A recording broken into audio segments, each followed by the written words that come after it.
URC round number 3, folks. Two winless sides, Leinster and the Sharks. And it's Leinster who break the duck. 31 points to 5 back at home. Bonus point win. Leinster starting to look like Leinster again. The Sharks, just the one try, which was an intercept. A little bit troubling. But they do head back home after this winless start to their URC season. We'll go through some of the key events and the stats, and you guys can let us know your thoughts.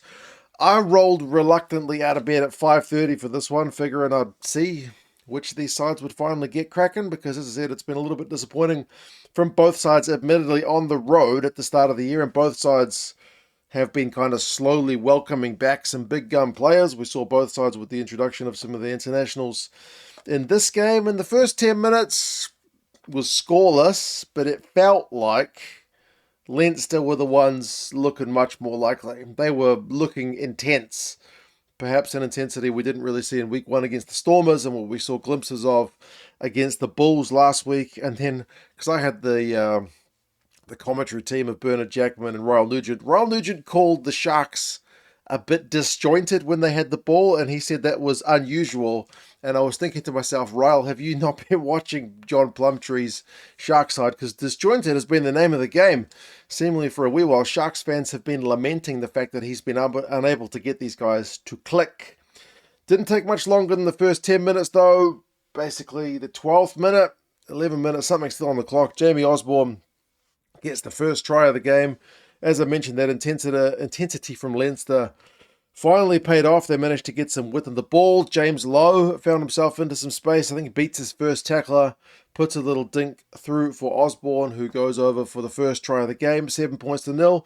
And it's this next stanza of the game where you feel like Leinster just take it away from the Sharks, and they're able to keep them at more than arm's length for the entirety of the match, because the Sharks keep conceding penalties. First one at the breakdown, then another one offside, and Leinster, they're not a side, especially at home, that is going to go for 3 points. And when are they going back to their regular home?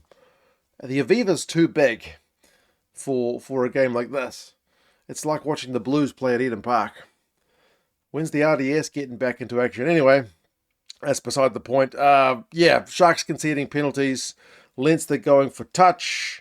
Get themselves deep into the red zone. It ends up with a 5-metre scrum, but Harry Byrne from that 5-metre scrum, I think it's Finton Gunn with the pass to Byrne. Byrne takes it to the line and then pops a late ball to Jimmy O'Brien. It's a sweet move from set play in the red zone. As I said, it's all come from the Sharks conceding penalties. 14 points to 0. Really nice from Leinster. And then 26 minutes, they punish another Sharks penalty. It's a brief maul from Leinster wide, and Finton Gunn picks out a rampaging Josh van der Fleer, who just goes through basically unopposed. Sharks will not like that one on the review. 21 points to 0. The game, is it dead and buried at this point? Can you see the Sharks come back from 3 scores down?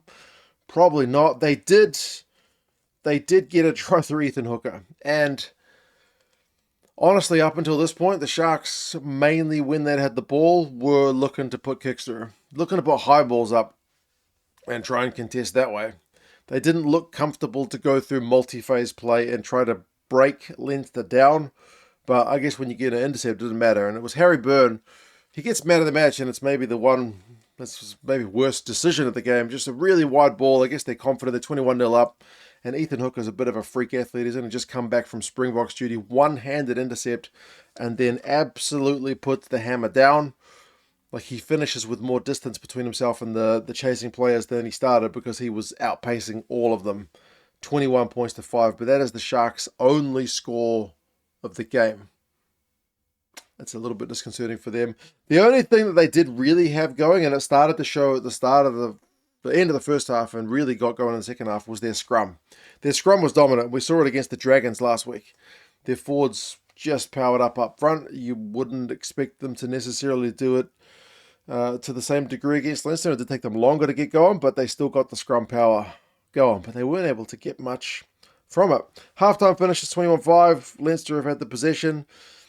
58%, close to 60% of the ball. They've had more turnovers, 1-4 to zip. They've had 3 clean breaks each, but 15 defenders beaten to 8 in Leinster's favour. But the Sharks have made more kicks, only by 1, but they've had less ball. So that's what I mean about them not really wanting to go through phases. Hard to break down Leicester's defence. Just pop in a high ball, send one of these guys, Edwin van der Merwe or someone, to chase it. See if you can slap it back. See if Leinster knock it on. Maybe they get a scrum. That seemed like the go for John Plumtree's boys. Second half, there's a few turnovers from both sides, but as I said, the Sharks were still looking dangerous from their scrum and then also dangerous from the counter. They had one potentially sweet-looking play from turnover ball deep in their own red zone. The Sharks playing with a bit of confidence to try and use the numbers on the counter-attack, but Henshaw put in a nice covering play. Oh, I think it was Van der Merwe, but then he had to go off injured, which was unfortunate, but it was a hell of a cover play from him. Then we get a TMO stoppage for Ruan Dreyer with an upright tackle on Josh van der Fleer. They had to stop for ages for that one, and Berta Jackman was a little bit critical of the fact it took them so long to find the footage, and I think he's right. We spent a long time looking at Craig Evans, the ref, waiting for them to find the footage. They found it. He says it's only passive, so penalty only. From there, Leinster go to the touch. They maul it, and to their credit, the Sharks forwards got the dominant defensive maul going. The Leinster maul did not look like it was going anywhere bar the touchline, but Leinster keep it in play. And then they show a bit of deception, go blindside, get the hands again. I think it's Gunn to Byrne to Osborne, and then Deegan over for the bonus point try. We are still, not even an hour into the game, and Leinster have secured the bonus point. I mean, the win's there as well. Honestly, the Sharks, with the way they've been playing, aren't coming back from that far. Their only way potentially back into this game is through the scrum. It gets them some decent territory, but Leinster's small defence is likewise solid enough. And for the Sharks, if you can't win your own line out, you're not going to give yourself the platform to come back against Leinster. Bongi comes on, and there's a couple of overthrows. One of them is punished. It's a freebie to Gus McCarthy. 5-metre line out. They overthrow it. I think it's Baird contesting in the air, puts a bit of pressure on, but yeah, McCarthy won't score many easier than that one, but good reactions from him to go over. Makes it 31-5. Jack Boyle does cop a yellow card for Leinster for too many scrum penalties conceded, which is how dominant it did get, although usually the refs give them a big lecture before going for that. Not that it makes much difference, but we didn't really see that, at least not on the footage I saw. It was just, bam, you're gone. But what can the Sharks do against 14 men? Can't win their line out. Can't win their line out. So, yeah. And then, Harry Byrne, also nice defensive play. Picks off a Sharks pass when they're deep in Leinster's red zone. Intercept play. James Lowe had an intercept. So, yeah, the Sharks just, even against 14 men, could not get it going. Interestingly, Leinster wanted to keep playing when they won a penalty, well past the 80th minute. Ryan Baird looked like, just kick the bloody thing out. Want to go have a rest, but there was no further scoring. But it just shows you the intent from Leinster in this one. So, yeah, Leinster finished with more possession, more run meters, 520 to 321. They got more defenders beaten, more clean breaks, more turnovers won. The Sharks conceded more penalties. The Sharks' line-out was 69%. Yeah, it's not good. Line-up from Leinster was 94. So, yeah, a lot of positives from Leinster back home. Some big gun players back. Not all of them, to be fair, but still some of them back. And, yeah, they looked hungry to get that win. The Sharks, as Royal Nugent put it, still look a bit disordered. The scrum looks $1 million, but if you can't get the line out, if you can't go through multi-phase without making a dent in the opposition defensive line, yeah, it becomes a bit of a problem. So we'll see how they go once they get back home. I don't want to rule out the Sharks just yet. They've still got a hell of a squad. They're playing Ulster at home. Leinster's match up against Munster next week will also be a cracker. Individuals for this one, Deegan had 19 carries, a couple of defenders beaten and a try, and some dominant tackles, so good high work rate stuff from him. James Lowe had 100+ meters and topped the defenders beaten count with 6.